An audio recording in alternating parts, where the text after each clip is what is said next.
Well. Welcome back. I want to talk about discipline. I A few months ago I wrote probably 8 or 9 pages, just this flurry. I was late making my lunch, just got to work on time because I just didn't want to lose any thought that was just like thriving in my mind that morning. So I wrote it down. I made trying my hardest to slow down just enough so my letters were legible, um, and was really excited about it. And then it just sat there. It was in my notebook that I use to put my ideas down, especially related to this podcast. And discipline is clearly one of the most important things I think we need in all of our lives to get anything done, to accomplish anything. And so I really was excited about, filming the podcast and talking about it, but I realized that I kept putting it off because I felt I was gonna forget something. I felt I was gonna miss, one of those important kind of epiphanies that I'd written down in those 8 or 9 pages. So I ended up typing it up, and I'm gonna try something a little bit differently. The way it works is I choose a topic and kind of get excited about talking about it. And then I come into the studio, I turn on the lights, set the mic, and I just talk. And I've got nobody to interrupt me, so I can yap along for good long time. And when I'm kind of exhausted of all the ideas and I can feel my thoughts just kind of come to a completion and a fulfilling kind of finish, I'm done. I'm done with the podcast, and usually I can talk for about 22 to 35 minutes. That seems to be the range of most of my podcasts. Uh, but this one is different. This one, again, I didn't want to lose anything. So here's the difference. I've written it down and I'm just going to read. I'm going to read to you. In any case, if you are watching and choose to continue watching, you can watch me read. But I hope you find great value in this. And this, I mean, the whole podcasts, all the different episodes, but this one in particular, because we are so goal oriented. And I think we often fall flat, fall short of our goals. And I think this is why. So, I hope you enjoy. I've decided to write everything down because I wanted to make sure I touched upon as much as I could about discipline. Because while it seems really simple, it's actually complex to put into action. It has so many angles and layers to include. First of all, you need relevancy. Whatever your goal is, whatever you end up choosing to do, it's because you felt that it's what you wanted, it's what you needed. You must have your why before you can take any steps to doing anything. Sometimes it's subconscious, a lot of times it's not. But either way, we do things that we feel are relevant, important, and connected to us. Relevancy is more like jet fuel. It's an energy and urge that wants to set us in motion. It serves as the catalyst that engages and necessitates discipline in order for any goal to be achieved. Therefore, discipline, I want you to think about it as a tool. Think of it like the rocket that now has been pointed in a particular direction, and the relevancy is the jet fuel. But when we take off, we often go astray. We often never arrive at the destination, that goal that we had so hoped for. It's why every New Year's we make all those wishes and goals and join the gym and start new habits. And about 3 weeks later, we're right back to our same old habits and routines.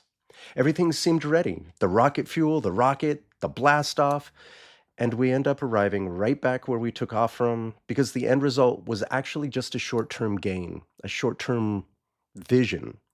For example, if I want six pack abs, then I figure if I just join the gym and go 3 to 4 days a week and focus on core activities, it'll happen. But this isn't enough. And in our frustration of not seeing the goal appear, we give up. We give up on ourselves and we give up on that goal itself. Our eye is on the prize, but we forget all the steps in between. Its relevance isn't as strong as the work involved, and so we quit. What about the diet?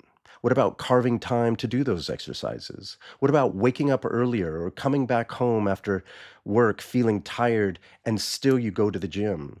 What about creating the headspace to align and consistently do those actions short term so that we can reach the long term vision? The idea is always appealing, but the reality isn't as fun or as easy.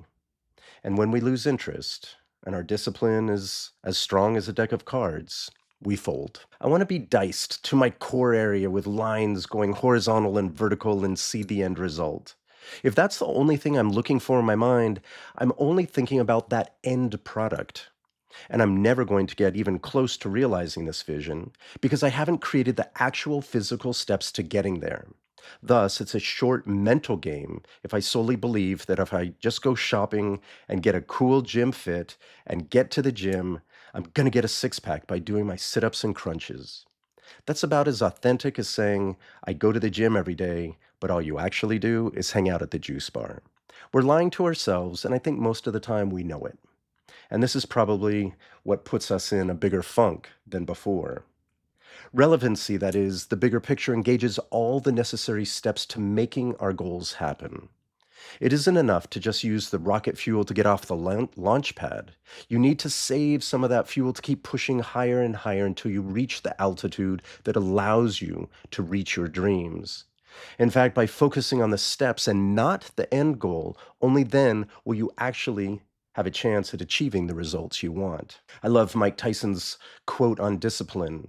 He said, discipline is doing things you hate, but doing it like you love it. I don't quite see it as something I hate. On the contrary, the difficulty or challenge is the change of routine, the breaking of convenient habits, the requiring of my mental and physical circuitry to align with new goals. But the idea is there's going to be an initial phase where you really dislike what you are doing, what older, quote, bad habits you're breaking. That's the hard part. You're rewiring your mind, you're rewiring your body, and it takes time. And that is part of the process, part of being patient, and we call it discipline, but it is keeping enough fuel of relevancy in your tanks, guided with this tool of doing it even though you don't want to, you don't like it, and you break through to the other side. And once you've done that, then the sky's the limit. The story of Odysseus is important now. I won't get into the 20 years he was abroad fighting the Trojans until finally defeating them with the help of the goddess Athena, and then in a staggering display of hubris. He angers Poseidon so badly that the god of the oceans curses Odysseus to what results in another 10 years at sea. As part of Odysseus's journey to get back home, he must enter Hades, the world of the underground, and speak with a blind prophet named Tiresias of Thebes. And by the way, always pay attention to the blind people in storytelling. They're the ones who always see and understand more than everybody else. Anyways, Tiresias still has his clairvoyant faculties intact. They meet, and he tells Odysseus that in order to get back home, he must learn to use restraint and control. Odysseus says, that seems pretty easy. And off he goes. The problem is that Odysseus is always in attack and kill mode. He's always in selfish mode. He's always in I can do it my way and beat them mode. And it's why it takes him 10 years more to return, why all his men die along the way, and why he suffers greatly. Eventually, it is only through his restraint and control that he is able to return and save his wife, his son, and his kingdom. It's a great story. And from the moment I read restraint and control, these terms have resonated in my life. Incorporating these concepts doesn't have to be as long, dramatic, and tragic, but it does take time and conscious persistence. It's not easy to have restraint and control. These concepts don't mean deprivation and losing out on something and thus triggering your FOMO. When we choose one thing, we have to understand there's another option. So if we're looking at restraint and control as the advice that enables Odysseus to return home, he could have tried to kill the Scylla. It was a six-mouthed monster, and lost all of his men. Or he could have attacked the suitors when he finally got to his palace. He could have pulled his sword and just charged and gone after them. It says there were over 100 men, right? These are highly trained soldiers. He would have died. And so these were all his immediate reactions. But reaction is emotional. Response implies you've taken some time to reason, right? And so that time is you applying restraint and control over those urges so you can make the best plan, so you can think it out, so you can reasonably create the best option for you. Fortunately for Odysseus, he uses his restraint and control. This is discipline. Restraint and control is discipline, right? The strength to hold yourself back a moment instead of reacting, responding. He uses his wit, his cunning, his guile to better assess the situation, come up with a strategy, and he ends up victorious in each of these huge challenges. He outwits, outthinks, and outpowers the the adversity, right? Be it a monster, be it these 100 suitors that have overtaken his palace. Again, we have this option. Odysseus had this option, and that's part of his journey. It's why it took him so long because it was so damn stubborn. It was always a knee-jerk reaction to just fight and kill. And it left him, 20 years away from home, pretty miserable most of those years. So that is a choice, right? And the choice implies we have two options. Just making it simple here. We can go on attack mode, we can go emotional, we can have our outburst, we can react, or we can think about it, we can plan it out, and we can respond in a way that makes more sense and gives us a better chance of achieving our goals. When we're at that fork in the road, right, we have those two options, either restraint and control, and you're going to have long term satisfaction and long term gains, actual transformation, or short term happiness, short term satisfaction. You get to choose. There's always that choice. We have this duality of nature, duality of man, right? We are able to do awful, cruel, hateful, aggressive, abusive things, right? Be absolute monsters to hurt ourselves and hurt others. Or we have the ability to be compassionate, patient, kind, loving, caring, inspiring, and a beautiful light to others. So which is it going to be? Again, it's a choice. You've heard the expression, I woke up today and chose violence. It's a decision. But I'd argue it's also an excuse. You're fooling yourself that you're making a reasonable decision, and that is something of the mind, and that's validated, and it's okay. A decision that is really just cloaked in emotion, because what you're really doing is you're reacting. This is emotional, it's impulsive, it's temporary, and quite often chaotic. Even if not so extreme, the conclusion will often leave you disappointed, frustrated, and perhaps even with some regret. All of this is part of discipline, because discipline isn't just about being able to say no. More importantly, it's about being able to say yes. Yes to a series of aligned decisions that create a vision of who and what you want to be every single day. As cliche as it sounds, discipline takes work. Most all good things of this nature do. Every day and at multiple points during the day, it involves your relationship with the people you choose to be around, the food you choose to eat, the places you choose to spend time in, how long you choose to be there, the activities you choose to participate in. Everything you do during your day, it's all choice. And it really comes down to saying yes to certain decisions that align with words and actions, and thus a clarity of vision. And what I'm arguing here is really kind of the manifestation of discipline or not. It's all a choice, and choices take energy. They require energy. If you imagine yourself like a machine that needs gas to function, that gas is your physical intake. It's food, water, and fresh air. It's the environment you've chosen to be in. It's the time and knowledge you possess to make the best decisions possible. You only have so much energy. So, what are you going to spend it on? Because one way or another, you're going to spend that energy on the easy road or on the more challenging, difficult one. And it can be exhausting.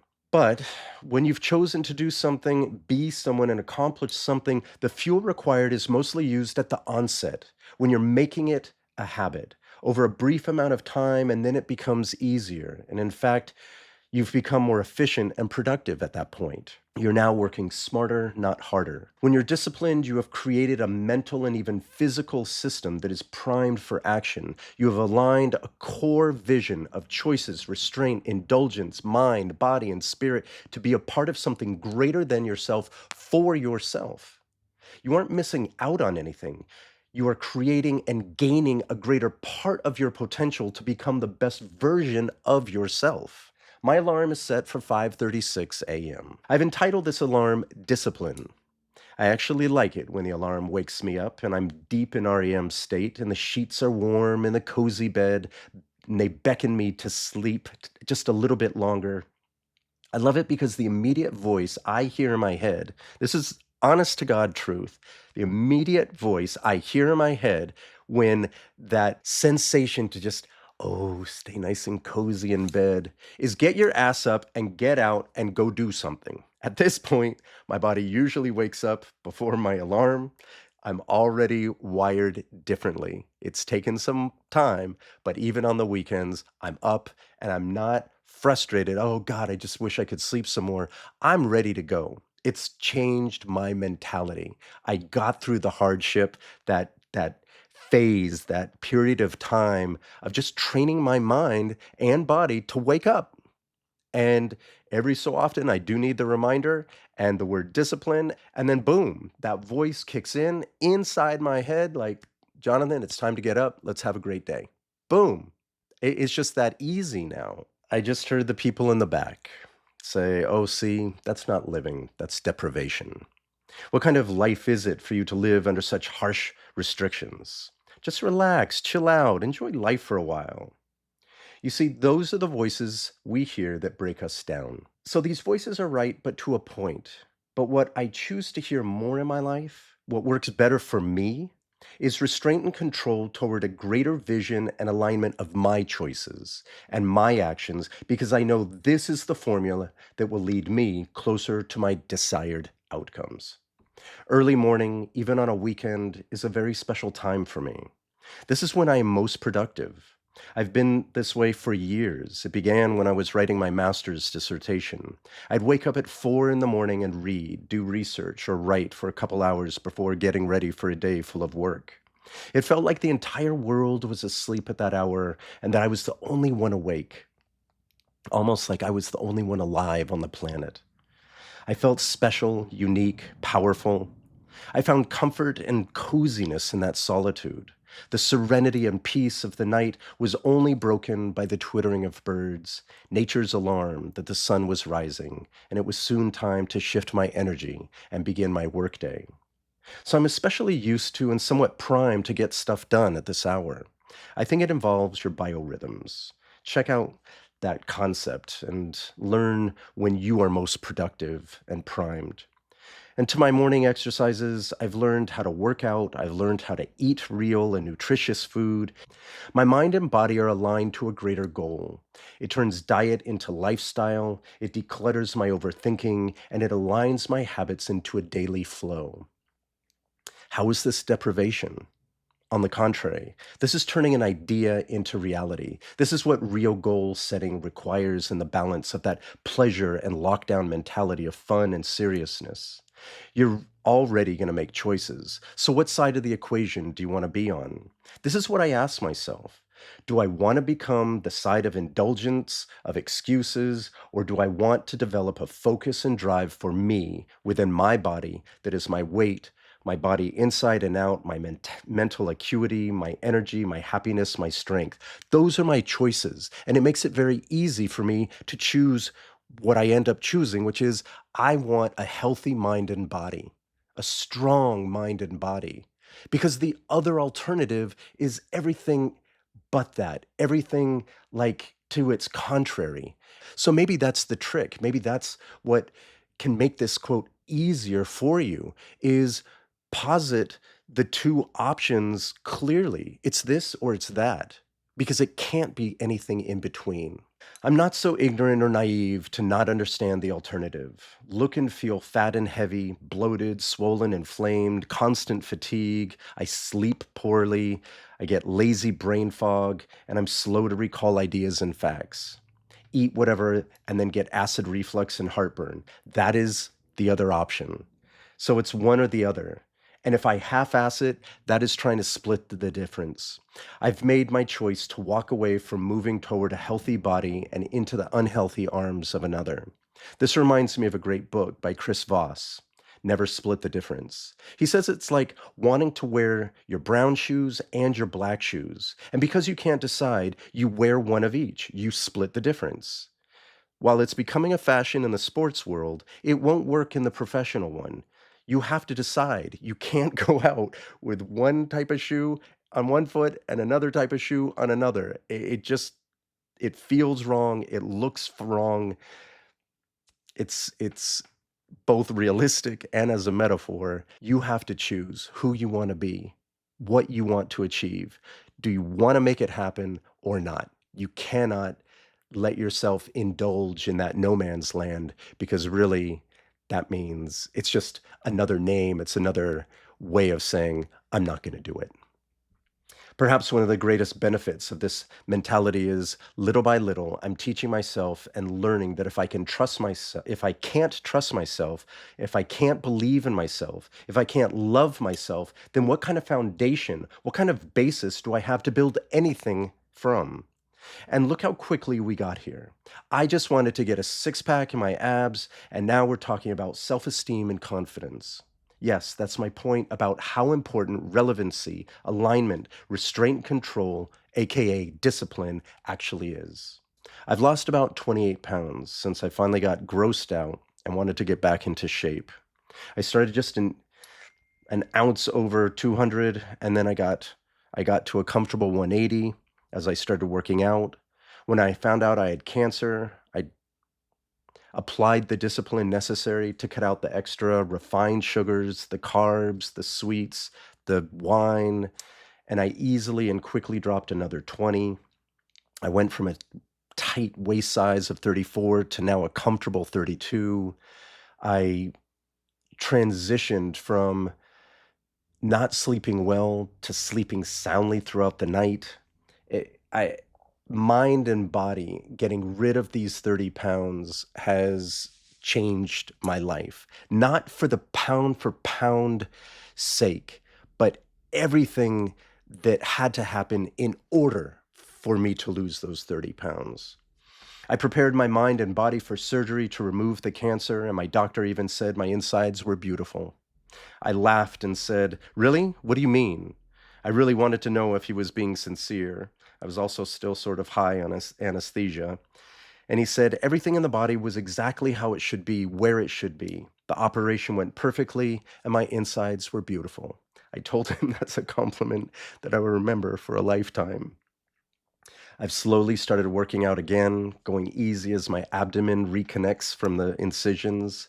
I've gained some weight back. to strengthen my body. I think I was down at the day of my operation 162. It was way too much. I'm at a stable 172 and it feels just right. I'm going to add muscle, not fat. I prefer a body that adds strength and mental fortitude. I'm working on a vision and I'm clear that its clarity will come from the process of these choices. All choices are a form of negotiation. Many times you already know the answer if you're being serious, if you're being honest with yourself, and actually want to turn your ideas into reality.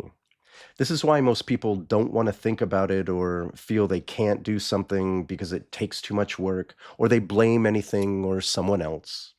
When we negotiate with ourselves in an honest way, we're creating a narrative that convinces us what to do.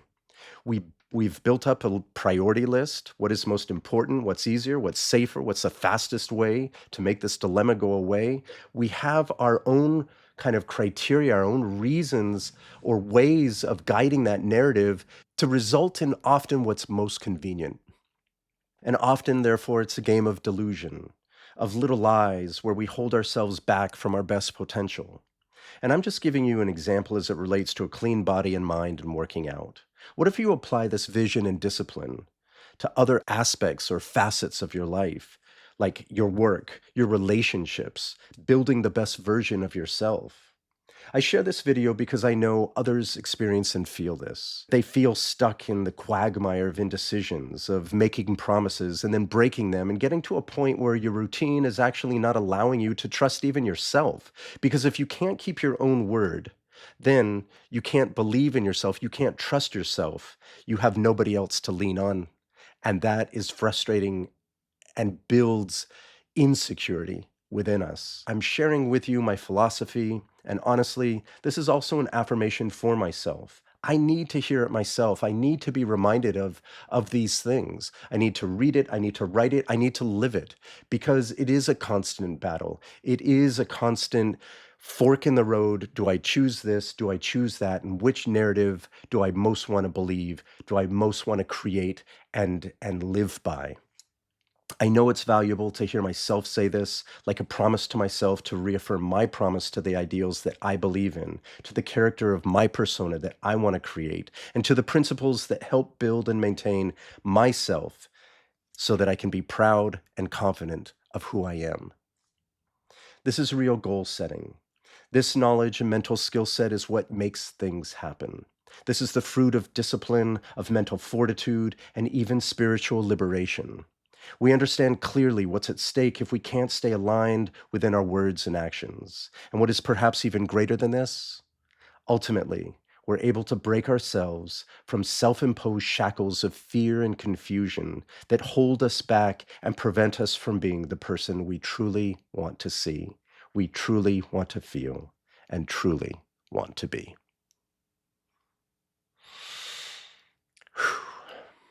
Well, I hope this meant something to you. It's certainly actually surprised, although I shouldn't be. It's quite invigorating for myself to hear it, to see it. I hope there's something of value here. Let me know how it works out for you. Until then, take care.